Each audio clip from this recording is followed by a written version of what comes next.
ನಮಸ್ಕಾರ. ಇದೀಗ ತಾನೇ ಬಂದ ಮುಖ್ಯವಾದ ಮಾಹಿತಿಗಳು. 2,000 ರೂಪಾಯಿ ಕೊಡುವ ಗೃಹಲಕ್ಷ್ಮಿ ಯೋಜನೆಗೆ ಹೊಸ ಅರ್ಜಿ ಕರೆಯಲಾಗುತ್ತಿದೆ. ಮಾರ್ಗಸೂಚಿ ಶೀಘ್ರವೇ ಬಿಡುಗಡೆ. ಗ್ಯಾರಂಟಿ ಯೋಜನೆಗಳು ಯಾವುದೇ ಕಾರಣಕ್ಕೂ ನಿಲ್ಲುವುದಿಲ್ಲ ಎಂದ ಎಚ್.ಎಂ. ರೇವಣ್ಣವರು.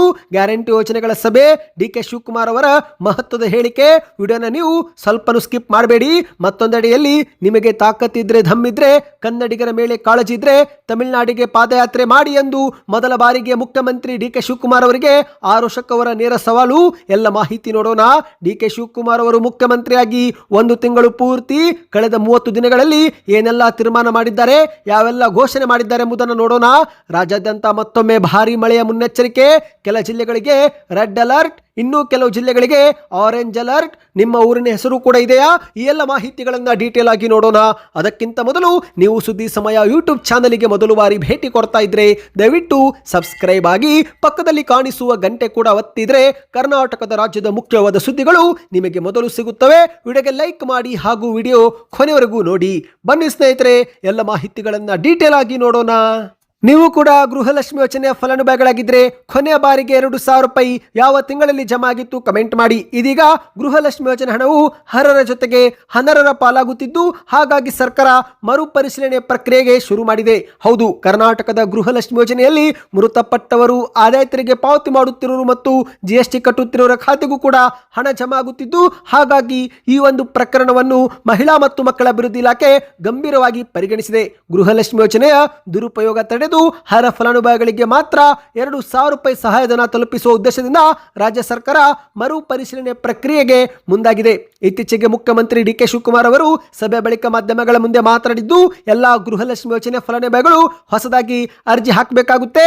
ಶೀಘ್ರವೇ 2-3 ದಿನಗಳಲ್ಲಿ ಅರ್ಜಿ ಹಾಕಲು ಅವಕಾಶ ಕಲ್ಪಿಸಿಕೊಡುತ್ತೇವೆ ಎಂದು ಹೇಳಿಕೆ ಕೊಟ್ಟಿದ್ದಾರೆ. ಹೌದು, ಈಗಾಗಲೇ ಮಾಹಿತಿಯ ಪ್ರಕಾರ ಮಹಿಳಾ ಮತ್ತು ಮಕ್ಕಳ ಕಲ್ಯಾಣ ಇಲಾಖೆಯು ಹೊಸ ಮಾರ್ಗಸೂಚಿ ಸಿದ್ಧಪಡಿಸುತ್ತಿದ್ದು, ಮುಂದಿನ 2-3 ದಿನಗಳಲ್ಲಿ ಹೊಸದಾಗಿ ಅರ್ಜಿ ಸಲ್ಲಿಕೆ ಮಾಡುವ ವಿಧಾನ ಹೇಗಿರುತ್ತೆ, ಯಾವೆಲ್ಲ ಅಗತ್ಯ ದಾಖಲೆಗಳು ಬೇಕಾಗುತ್ತೆ ಮತ್ತು ಯಾವೆಲ್ಲ ಮಾಹಿತಿ ನೀವು ಕೊಡಬೇಕಾಗುತ್ತೆ ಎಂಬ ಕುರಿತಂತೆ ಅಧಿಕೃತವಾದ ಒಂದು ಮಾರ್ಗಸೂಚಿ ಬಿಡುಗಡೆ ಮಾಡಲಿದೆ. ಅಂದ ಹಾಗೆ ಸ್ನೇಹಿತರೆ, ಈ ಬಾರಿ ಹೊಸ ಅರ್ಜಿ ಸಲ್ಲಿಕೆ ಮಾಡುವಾಗ ಫಲಾನುಭವಿಗಳು Aadhaar card, BPL card, APL card ಜೊತೆಗೆ ವೋಟರ್ ID ಕೂಡ ಕಡ್ಡಾಯವಾಗಿ ಕೊಡಬೇಕು. ಯಾಕಂದ್ರೆ ಕರ್ನಾಟಕದ ಫಲಾನುಭವಿಗಳಿಗೆ ಮಾತ್ರ ಹಣ ತಲುಪಿಸುವ ನಿಟ್ಟಿನಲ್ಲಿ ಮತದಾರರ ಗುರುತಿನ ಚೀಟಿ ಸರ್ಕಾರ ಕಡ್ಡಾಯ ಮಾಡಿದೆ. ಅಂದ ಹಾಗೆ ಸ್ನೇಹಿತರೆ, ಇದುವರೆಗೂ ಹೊಸ ಅರ್ಜಿ ಸಲ್ಲಿಕೆ ಪ್ರಕ್ರಿಯೆ ಅಧಿಕೃತವಾಗಿ ಆರಂಭವಾಗಿಲ್ಲ. ಫಲಾನುಭವಿಗಳು ಸರ್ಕಾರದಿಂದ ಹೊರಬರುವ ಅಧಿಕೃತ ಮಾರ್ಗಸೂಚಿ ಮತ್ತು ಪ್ರಕಟಣೆ ಅನುಸರಿಸುವುದು ಸೂಕ್ತ.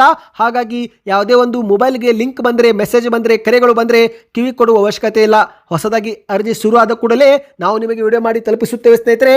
ಅಂದ ಹಾಗೆ ಗೃಹಲಕ್ಷ್ಮಿ ಯೋಜನೆ ಫಲಾನುಭವಿಗಳು ತಾವು ಲಿಂಕ್ ಮಾಡುವಂತ ಬ್ಯಾಂಕ್ ಖಾತೆ ಕರ್ನಾಟಕದ ವ್ಯಾಪ್ತಿಯೊಳಗಿರಬೇಕು. ಅಂದ್ರೆ ನಿಮ್ಮ ಬ್ಯಾಂಕ್ ಖಾತೆ ಏನಾದರೂ ಮಹಾರಾಷ್ಟ್ರ, ಆಂಧ್ರ ಪ್ರದೇಶ ಅಥವಾ ಇತರೆ ಬೇರೆ ರಾಜ್ಯಗಳಲ್ಲಿದ್ದರೆ ನಿಮಗೆ ಹಣ ಜಮೆ ಆಗೋದಿಲ್ಲ. ಯಾಕಂದ್ರೆ ಕರ್ನಾಟಕದ ಬ್ಯಾಂಕುಗಳಿಗೆ ಮಾತ್ರ ಹಣ ಜಮಾ ಮಾಡುವ ನಿಟ್ಟಿನಲ್ಲಿ ಸರ್ಕಾರ ಕ್ರಮ ವಹಿಸಿದೆ ಸ್ನೇಹಿತರೆ. ಇನ್ನು ಮತ್ತೊಂದೆಡೆಯಲ್ಲಿ ಗ್ಯಾರಂಟಿ ಯೋಜನೆಗಳು ಯಾವುದೇ ಕಾರಣಕ್ಕೂ ನಿಲ್ಲುವುದಿಲ್ಲ ಎಂದು ಮಾಗಡಿಯಲ್ಲಿ ಮಾಧ್ಯಮಗಳ ಮುಂದೆ ಗ್ಯಾರಂಟಿ ಯೋಜನೆಗಳ ಅನುಷ್ಠಾನ ಸಮಿತಿ ಅಧ್ಯಕ್ಷಕ ಎಚ್.ಎಂ. ರೇವಣ್ಣವರು ಸ್ಪಷ್ಟನೆ ಕೊಟ್ಟಿದ್ದಾರೆ. ಹೌದು, ಕರ್ನಾಟಕದಲ್ಲಿ ರಾಜ್ಯ ಸರ್ಕಾರ ಜಾರಿಗೆ ತಂದಿರುವ ಪಂಚ ಗ್ಯಾರಂಟಿ ಯೋಜನೆಗಳು ಯಾವುದೇ ಕಾರಣಕ್ಕೂ ನಿಲ್ಲುವುದಿಲ್ಲ. ವಿರೋಧ ಪಕ್ಷಗಳು ಸುಳ್ಳು ಪ್ರಚಾರ ಮಾಡುತ್ತಿದ್ದು, ಸಾರ್ವಜನಿಕರು ಕಿವಿ ಕೊಡಬಾರದು ಎಂದು ಮಾಧ್ಯಮಗಳ ಮುಂದೆ ತಿಳಿಸಿದ್ದಾರೆ. ಹೌದು, ಮಾಗಡಿಯಲ್ಲಿ ಮಾಧ್ಯಮಗಳ ಮುಂದೆ ಮಾತನಾಡಿದ ಇವರು, ಹಿಂದಿನ ಮುಖ್ಯಮಂತ್ರಿ ಆಗಿದ್ದಂಥ ಸಿದ್ದರಾಮಯ್ಯ ಮತ್ತು ಉಪಮುಖ್ಯಮಂತ್ರಿ ಆಗಿದ್ದಂಥ ಡಿ.ಕೆ. ಶಿವಕುಮಾರ್ ಅಧಿಕಾರದ ಅವಧಿಯಲ್ಲೇ ಜನರಿಗೆ 1.44 ಲಕ್ಷ ಕೋಟಿ ಹಣವನ್ನು ನೇರವಾಗಿ ವರ್ಗಾವಣೆ ಮಾಡಿದ್ದೇವೆ. ಈಗ ಮುಂಬರುವ ದಿನಗಳಲ್ಲಿ ಇದು 2 ಲಕ್ಷ ಕೋಟಿಯೂ ಕೂಡ ದಾಟಲಿದೆ. ಈ ವರ್ಷದ ಬಜೆಟ್ ನಲ್ಲಿ ಮತ್ತೊಮ್ಮೆ 52,000 ಕೋಟಿ ಮೀಸಲಿಡಲಾಗುವುದು. 3 ವರ್ಷಗಳಿಂದ ಯಶಸ್ವಿಯಾಗಿ ಯೋಜನೆ ಅನುಷ್ಠಾನಗೊಂಡಿದೆ, ಮುಂದೆಯೂ ಕೂಡ ಇರುತ್ತೆ ಎಂದು ಮಾಧ್ಯಮಗಳ ಮುಂದೆ ಹೇಳಿದ್ದಾರೆ ಸ್ನೇಹಿತರೆ. ಗೃಹಲಕ್ಷ್ಮಿ ಯೋಜನೆಯಡಿಯಲ್ಲಿ ಮೃತಪಟ್ಟ ಮಹಿಳೆಯರಿಗೂ ಹಣ ಹೋಗುತ್ತಿರುವ ಮಾಹಿತಿ ಲಭ್ಯವಾಗಿದೆ.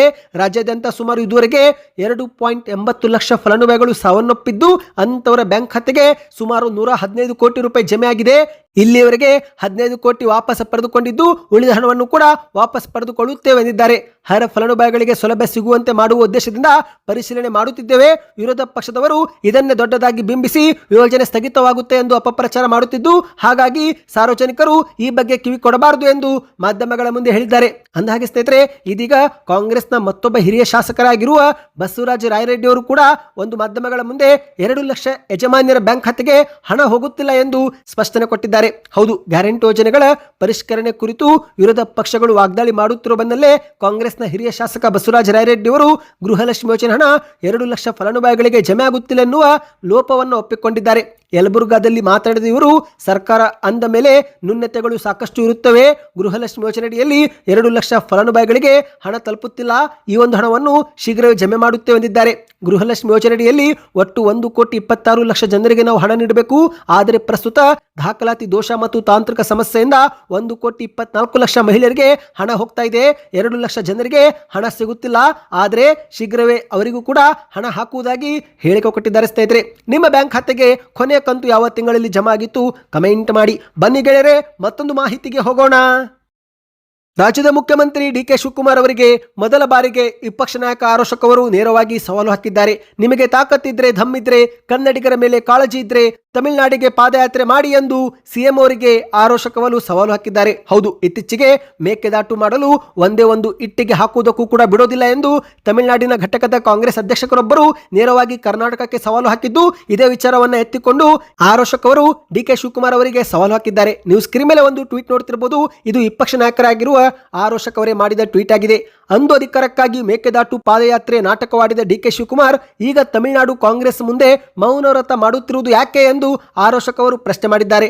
ಸಿಎಂ ಡಿ.ಕೆ. ಶಿವಕುಮಾರ್ ಅವರೇ ಚುನಾವಣೆಗೆ ಮುನ್ನ ಅಧಿಕಾರ ಹಿಡಿಯುವುದಕ್ಕಾಗಿ ಮೇಕೆದಾಟು ಪಾದಯಾತ್ರೆಯ ಬೀದಿ ನಾಟಕ ಮಾಡಿದ್ರಲ್ಲ ಸ್ವಾಮಿ, ಈಗ ಯಾಕೆ ಮೌನಕ್ಕೆ ಶರಣಾಗಿದ್ದೀರಿ?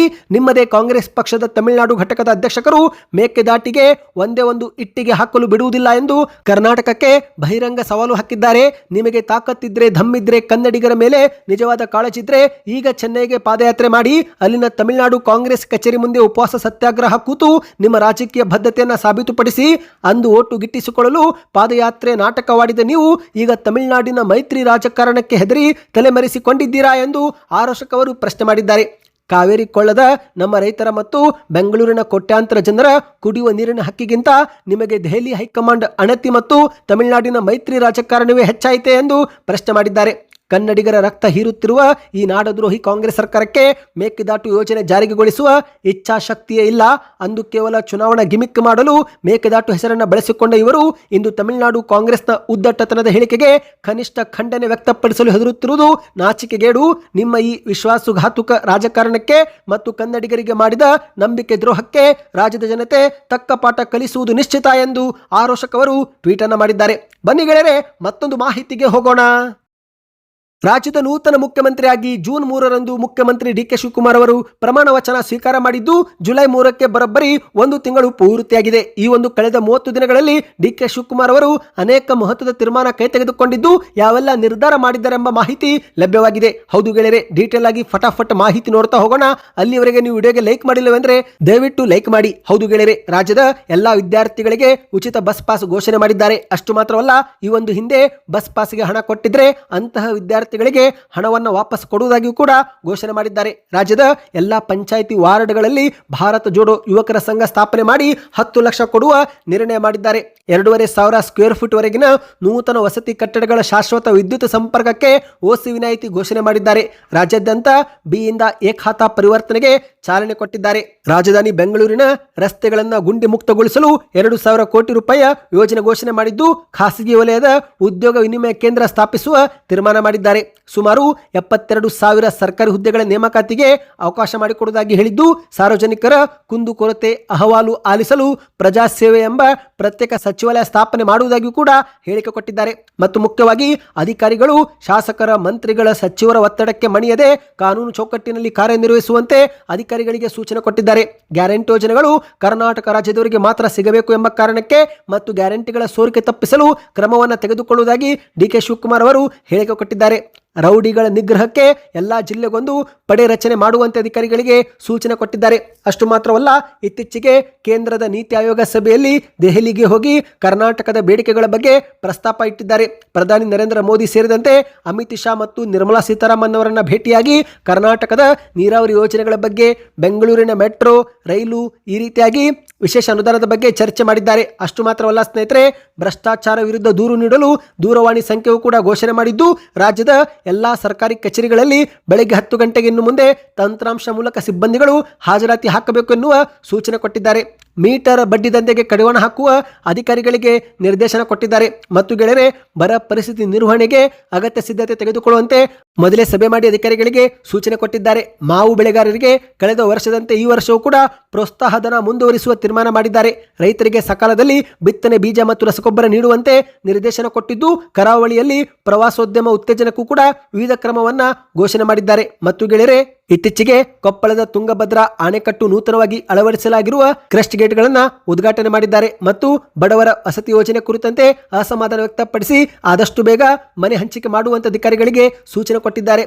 ಬಡವರಿಗೆ ನಿವೇಶನ ನೀಡೋ ಬದಲು ನೇರವಾಗಿಯೇ ಮನೆ ಕಟ್ಟಿಕೊಡಿ ಎಂದು ಕೂಡ ಅಧಿಕಾರಿಗಳಿಗೆ ಹೇಳಿದ್ದಾರೆ. ತೆರಿಗೆ ವಂಚನೆ ತಡೆಯುವಂತೆ ಅಧಿಕಾರಿಗಳಿಗೆ ಸೂಚನೆ ಕೊಟ್ಟಿದ್ದು, ಇದರ ಜೊತೆಗೆ ನಶೆ ಮುಕ್ತ ಕರ್ನಾಟಕ ಮಾಡುವ ಗುರಿಯನ್ನು ಹಾಕಿದ್ದಾರೆ. ಹೌದು, 2028ಕ್ಕೆ ನಶೆ ಮುಕ್ತ ಕರ್ನಾಟಕ ಮಾಡುವ ಗುರಿ ಹಾಕಲಾಗಿದೆ. ಅಮಲು ಬೆರೆಸುವ ಏನಾದರೂ ಪದಾರ್ಥ ಪಾನ್ ಮಸಾಲ ಗುಟ್ಕಾದಲ್ಲಿ ಬೆರೆಸಿದ್ರೆ ಪಾನ್ ಮಸಾಲ ಗುಟ್ಕಾವನ್ನು ನಿಷೇಧ ಮಾಡುವ ಎಚ್ಚರಿಕೆ ಕೊಟ್ಟಿದ್ದು, ಡ್ರಗ್ಸ್ ಜಾಲ ಬಗ್ಗೆ ಯಾರಾದರೂ ಸುಳಿವು ನೀಡಿದರೆ ಅಂಥವರಿಗೆ ಬಹುಮಾನ ನೀಡುವ ಒಂದು ಘೋಷಣೆಯೂ ಕೂಡ ಮಾಡಿದ್ದಾರೆ. ಒಟ್ಟಿನಲ್ಲಿ ಸ್ನೇಹಿತರೆ, ಇನ್ನೂ ಹಲವಾರು ಘೋಷಣೆಗಳನ್ನು ಕಳೆದ 30 ದಿನಗಳಲ್ಲಿ ಡಿ.ಕೆ. ಶಿವಕುಮಾರ್ ಅವರು ಮಾಡಿದ್ದಾರೆ. ಇದರಲ್ಲಿ ನಿಮಗೆ ಯಾವುದು ಇಷ್ಟವಾಯಿತು ಕಮೆಂಟ್ ಮಾಡಿ. ಬನ್ನಿ ಗೆಳೆಯರೆ, ಕೊನೆಯ ಮಾಹಿತಿಗೆ ಹೋಗೋಣ.